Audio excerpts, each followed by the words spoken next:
Masayang Sabado, Playmates! Alas 2 na naman po at oras na para sa lingguhang Pwede activity ng Autism Society Philippines na kung saan tayo ay matututo na mag-e-enjoy pa. Ako po si Bobby Pengso, ASP National Trustee at kasama ko po lagi ang ating program coordinator. O mag-hello ka na! Hello, hello po! Ako po si Kuya Sinin Paderogao. Lagi at your service basta para sa inyo. Samahan niyo po kami ngayong araw na ito para sa isang relaxing activity.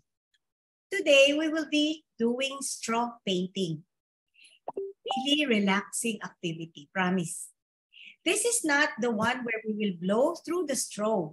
I know that will create nice artworks too, but Kuya Sinin is hesitant to teach that and opted instead with dipping the straw in paint and using that to create a unique piece of art.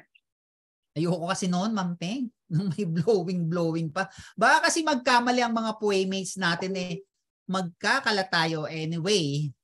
Itong gagawin natin today will not require blowing.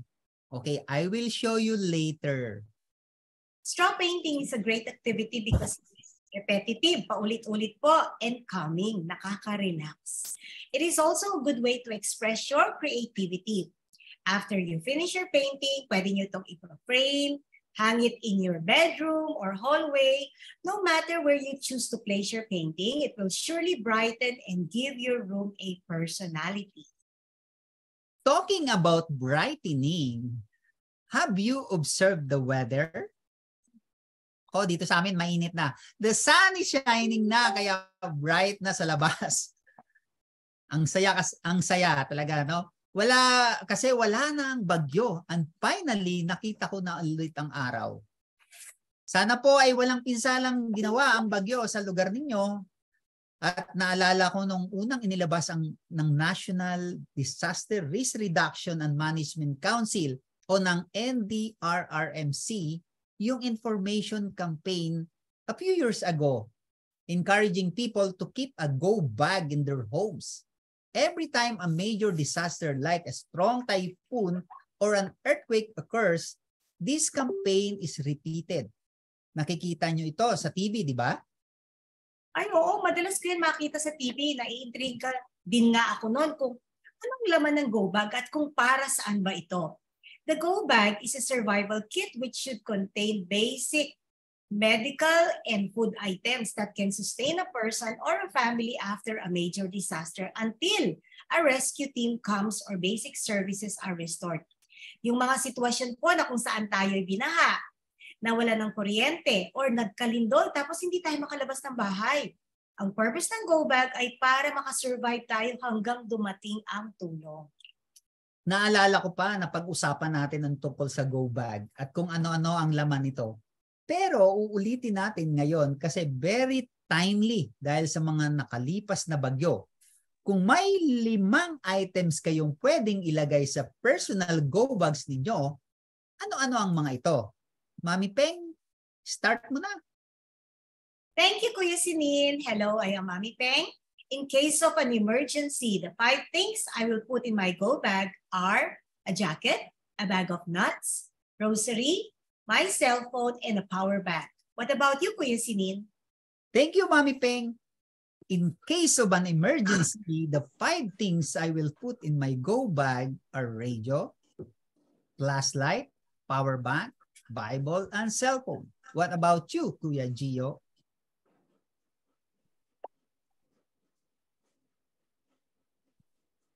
Thanks, Sir Senate. Gio is my name. The 5 things for my go bag are water, canned goods, jacket, D with contact person. How about you, Pardon Ken?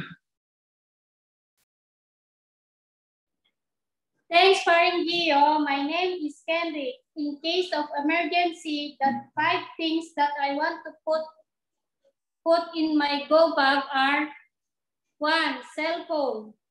2. PWID. 3 crackers, 4 bottled water, and whistle.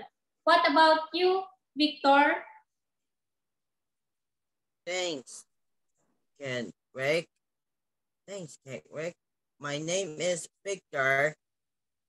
In case of emergency, the 5 things that I want to put in my go bag are my cell phone, power break, ready to eat food, first aid kit, and water.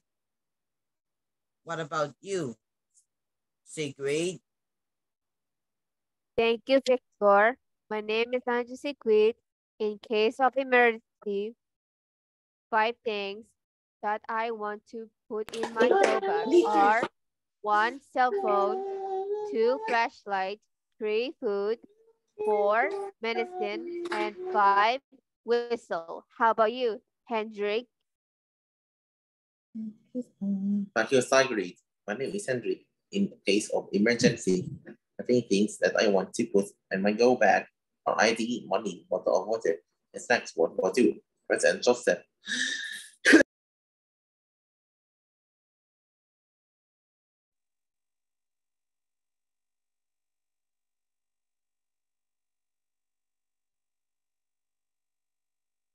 Go, Franz. Thanks, Hendrik. My name is Franz Joseph. In case of emergency, the 5 things that I want to put in my go bag are my IDs, canned goods, water, flashlight with battery, and a piece of t-shirt. What about you, Miggy?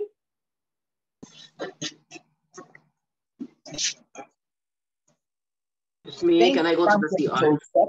Franz Joseph, my name is. In case of emergency, the 5 things that I want put in my go bag are cell phone, power bank, bottled water, canned goods for biscuits, and clothes. What about you, Eric and Ryan? Thanks, Miggy. My name is Eric. And in case of emergency, 5 things that I have put in my go bag are alcohol spray, my IDs, bottled water,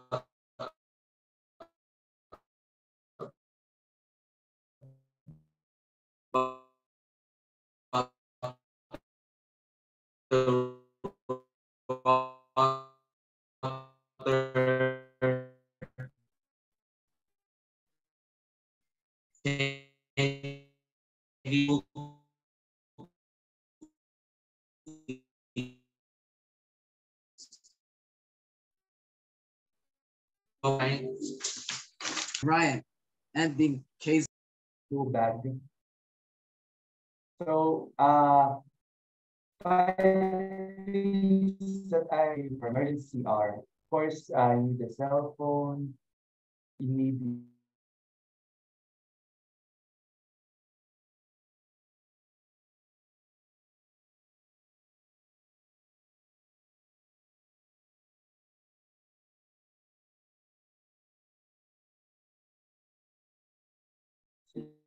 That is our happy number 2. Me. Wait, me. Thanks, Rob. My name is Joshua. In case of typhoon, the 5 things that I want to put in my go bag are my food, water, flashlight, medicine kit, and money. What about you? Thank you, Josh. Number 8. Thanks. In case of emergency, 5 things to put in the bag is medicine, charger, PWID, water, iPad. What about you, Rain? Thank you, Kuya Kevin. Hello, guys. From ASP Angono, my name is Rain.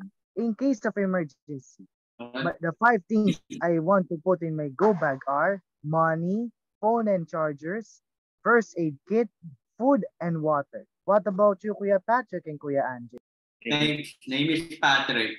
What I want to put in my go bag is the laptop, as well as the charger, as well as medicines, and that's about it, as well as possibly some water and clothes. What about you, Angelo? Thanks, Pat. My name is Angelo. In an emergency, the 5 things I will put in my go bag are my iPhone, my Philippine President's calendar, clothes, water, and charger. Back to you, Mommy Pay.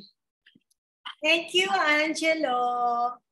And thank you, Playmates, for sharing what you think are important items to place in your emergency go bags. So everyone should have a ready go bag at home for those unexpected emergencies during natural calamities. Yung mga natural calamities na yan, tulad ng baha, bagyo, yan, mga lindol, nagkukos sa atin, sa maraming tao ng takot at saka stress, tulad nitong nakalipas na araw, di ba? So, today, para tayo'y ma-distress, we're going to do a relaxing activity with Kuya Sinin.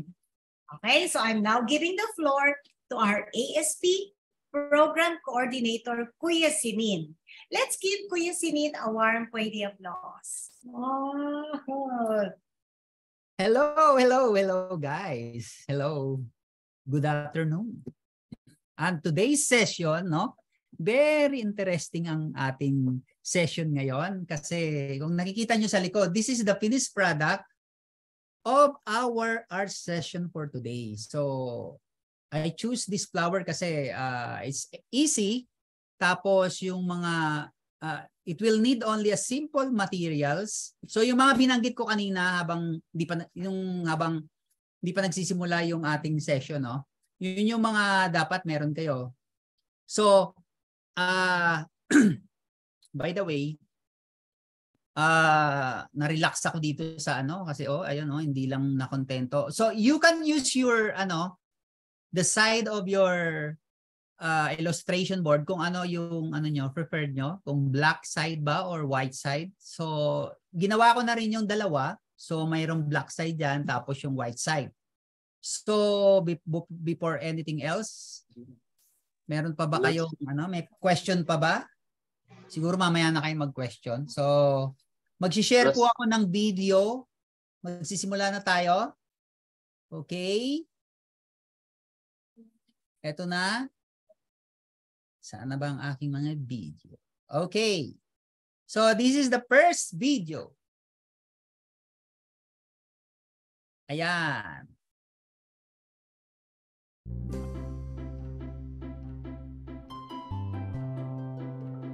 Ito yung mga materials natin. Ayan. Acrylic. Illustration board. Brush. Straw. Cotton buds. Pencil. Scissors. Palette. Paint. Cup of water.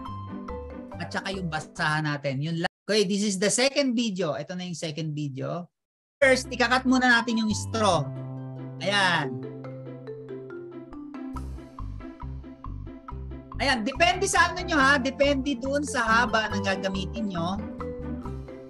So yung sa akin kasi, mga 3/4 yan. 3/4 inches. 3/4 inch pala. Ayan. Ayan, be careful ha. Lalo dun sa mga gagamit ng paper straw.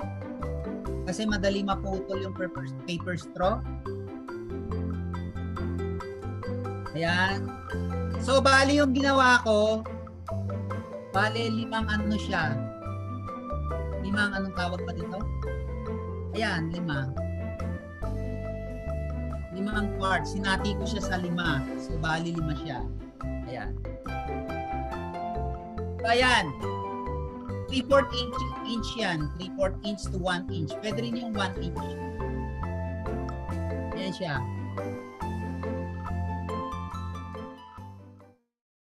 Wait lang. Okay. Ayan. So, the second video. O, tingnan nyo maigi ha. Di basta-basta nagsisimula. Okay. So, ayan yung nililayout ko.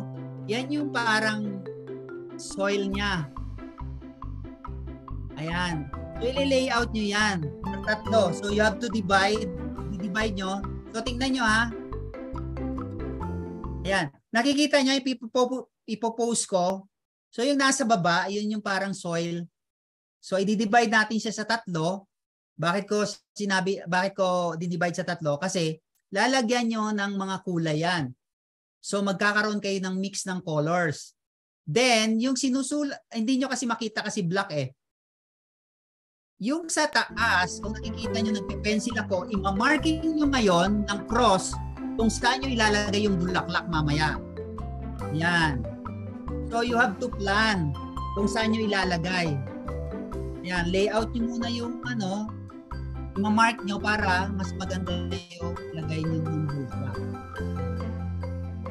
So just imagine kung saan nyo ilalagay, kung sa left and right, kung pataas, sa baba, yung mga flowers nyo scatter. So ako, ang ginawa ko, ang prepared ko kasing bulaklak na ilalagay, idodraw, ayan o, kung nakikita nyo. Ayan siya. Kung nakikita nyo, lalo sa mga naka-cellphone, hindi nyo makita to, medyo maliit yan. So ilagay nyo lang yung, nakikita nyo yung sa likod ko. So bali ko cross nyo lang kasi mamaya para may markings kayo, para hindi kayo mawala doon sa nilagay nyong mga yung drawing nyo. So yon. Ilagay nyo na, i-plan nyo na kung ilang flowers ang i-draw nyo or kasi i-dip nyo mamaya sa straw. So ako kasi 9 flowers lang yung nilagay ko. So 9 cross ang nilagay ko. So yan. So bakit natin nilagay na drawing? Para mas ma-plan natin kung saan natin ilalagay yung natin, yung mga paint. Tapos yung straw natin, kaya nag-cross ako doon. Okay, sino yung may question? Ako po. Ano? Yung yes. Illustration board pa po kukulayan. Ano?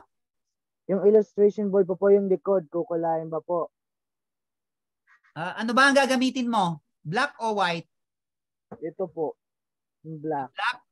Hindi nakukulayan yung sa likod niyan. Bakit po? Mamaya pa kasi layout pa lang tayo, Rain. Kaya nilagyan ko lang ng lapis yan. O guys, mga playmates, kaya nilagyan natin para ilalagay natin kung saan yung placement ng paint natin. Yung dyan sa baba na tatlong, dinivide ko sa tatlo, ilalagay natin yung tatlong kulay dyan. So para maging parang green ano siya. Green na yung natin, yung brownish. Yes. White pencil ba itong ginagamit mo? I mean, white color pencil? Ginamitan ko siya ng white color pencil para makita nyo lang. Pero kung kayo na ang lapis lang, okay na, makikita nyo na yan. So black na, no? Okay, mas okay yung white pencil. Pero okay na rin okay naman yan, matatabunan din naman yan. Itong okay. part ba na to is yung ilalagay mo ng petals po? Yes, oo. Kaya cross lang yan, matatabunan na, parang markings lang yan. Markings lang kasi. Oo. Okay? Gets nyo na? So sa video 4, ihanda nyo na yung inyong mga acrylic paint. Diyan na pumapasok yung palette paint. Ayan. Ayan, nakikita nyo yung drawing ko.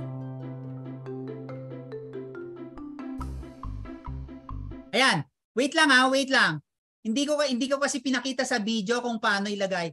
So ilalagay yung doon sa nyo, yung doon sa cross nyo, i-draw nyo rin yung petals. Yung petals, yung stem. So, kailangan medyo pa-curve yung pa-curve yung line. Kung alam niyo yung stem niya, 'di ba? Yung cross nyo, i-draw nyo rin yung stem, ilalagay nyo siya bandang gitna nung sa baba. The second 'di ba, tatlong line 'yan, dinivide nyo sa tatlong line yung sa baba. Ilagay nyo bandang bandang second na line yung sa baba. Gets nyo? Nakikita nyo naman yung sa video, no? Ayan. Look at mine, Kuya Sinid. Is it nice? Okay, hindi ko muna ipapakita. I-stop share muna ako. Nakalimutan ko kasi nilagay sa video. Like this? Yes, that's it. Ayan na. Ayan, nakita nyo? Nakita nyo sa video? Andun siya sa second layer. Nakikita nyo? Kaming dahilan. Ayan. Okay. So, yan na. Naglagay ako ng yellow acrylic na palette. Hindi nyo ididirekta muna dun sa ano ha. So, ang unahin natin yung soil niya. So, may yellow, may brown. Kung wala kayong brown, pwede namang green. Tapos green na yan.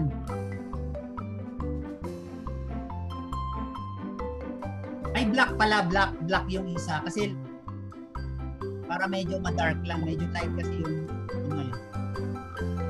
Okay, tapos naglagay din ako ng white.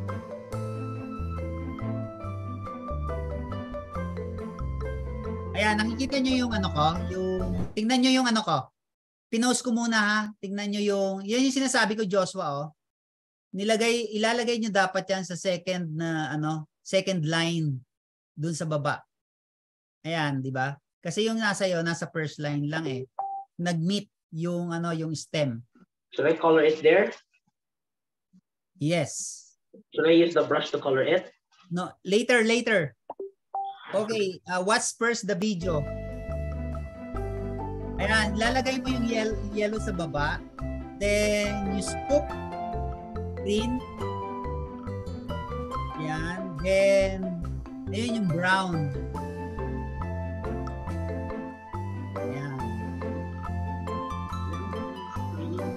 So medyo lagyan nyo rin ng tubig ha. Kung medyo malapot kasi yung viscosity, yung lapot kasi mahirap masyadong malapot. So para medyo mawala yung sobrang lapot, lagyan nyo ng water. So drop lang ng water ha, huwag masyadong marami. Ayan. Ganyan na yung gagawin nyo. Mix nyo lang. Ayan. Diba? Dali lang.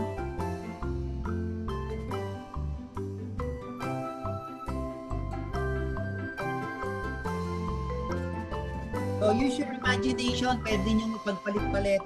Kuha kayo ng yellow, ilagay nyo sa green. Kuha kayo ng brown, ilagay nyo sa green. Ayan. Nakita nyo na? I got question in, I get it. You get it? O, di ba? Parang, sir. Parang mo lang yata yung merch. Yes, ganun lang yon. Okay, the fifth video is the painting of the stem. Okay, ito na.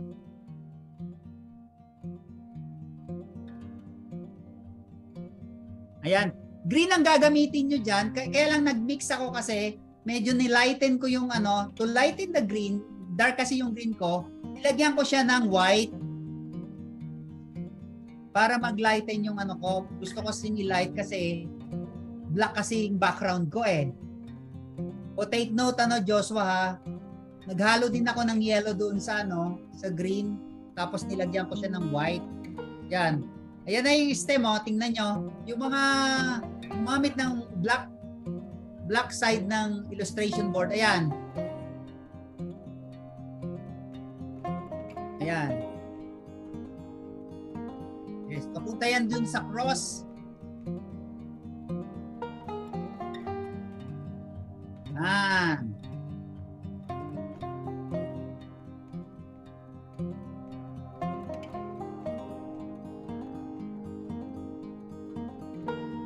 Yung markings nyo, yun yung gagamitin mo. Guide lang yun. So yun yung lalagyan nyo ng acrylic. Kaya nilagyan natin. Nag-layout muna kayo ng pencil. Para hindi na nahulaan kung saan yung ilalagay yung stem. Kasi nakapag-plan na kayo eh. Ayan There's nothing wrong ha. Kung malaki yung stem nyo, maliit. Okay lang yun, basta may stem. Tingnan mo yung ginawa ko, hindi nga pare-pareho. Ayan, di ba? Watch muna kayo, mamaya na kayo mag-paint ng watch muna. Ayan. Kung mapapansin nyo, nasa gitna siya. Hindi pa rin tuyo yung yung soil pero okay lang yun. Ayan. Hindi nyo pa ma-appreciate kasi wala pa yung flowers eh. Pero, gawin nyo muna yung stem nyo. Ayan, oh, tingnan nyo yung stem. Oh. Hindi naman siya pare-parehas ang laki. Don't you worry, kaya lang, ano lang yan, okay lang yan, hindi pare-pareho. Ayan, diba?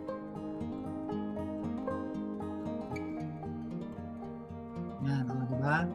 Hindi siya straight, medyo nagpo-curve yung aking stem. Diba? Oh, no.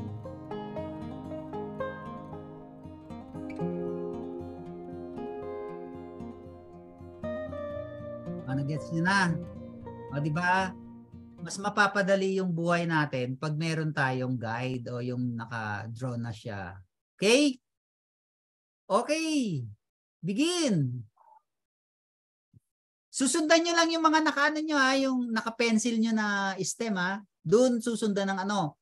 Kung gagamit kayo ng ng brush na malapad, so dapat patagilid lang yung patagilid lang yung pagpipaint kasi kung paharap siya ay magiging masyadong malapad yung yung stem. So ano lang siya, parang sideward lang yung pagpipaint. Okay, watch closely. Okay, this is the last part. Ayan ha. Okay.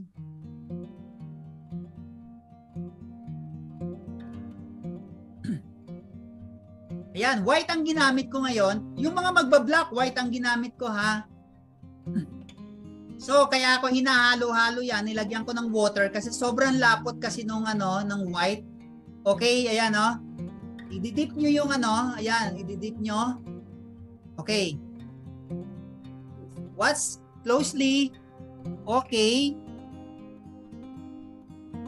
Ikot nyo uli. Ayan. O, di ba? Nakita nyo? Iniikot uli yan. O. O, ayun. O. Ayun. Nakikita nyo na? Sighting, di ba?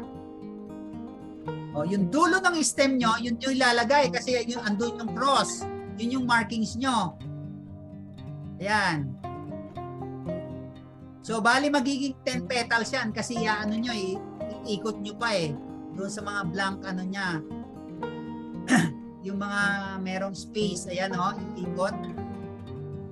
Ayun. O.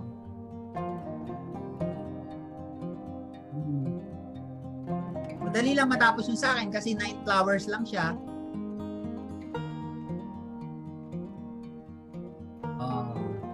Ayan. Okay lang matabunan yung stem ha. Ng stem ng ibang katabi niyang flowers. Okay lang yon. Don't worry. Yan. Yan na. Then after that, kahit basa pa yon, yan yung gamit ng inyong cotton buds. Ididip nyo sa yellow. Yellow kasi yung ginamit ko. Depende sa inyo kung anong ilalagay nyo. Red. Pero sa akin kasi, white at saka yellow kasi siya daisy.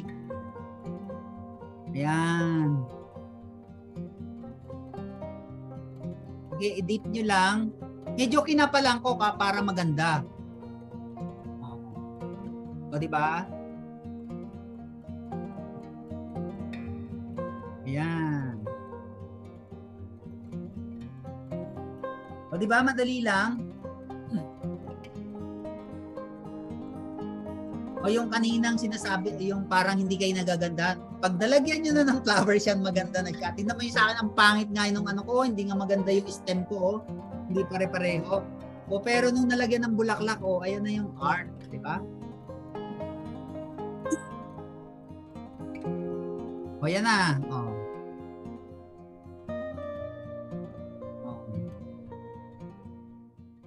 Okay? Okay ba? Okay, start! Pag dinip nyo siya, iikot nyo uli, ilagay nyo uli sa hindi lang sa isang nakita nyo naman yon. Magiging 10, kasi 5 yung natin, dinivide natin sa 5, so magiging 5 siya, di ba? Unang dip nyo.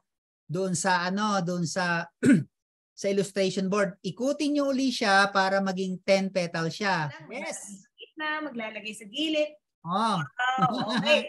Nice ang gawa niyo, mga playmates. So, na-relax ba kayo? Na-stress? Ano? Relax? Narinig. Okay. Ay, nga pala.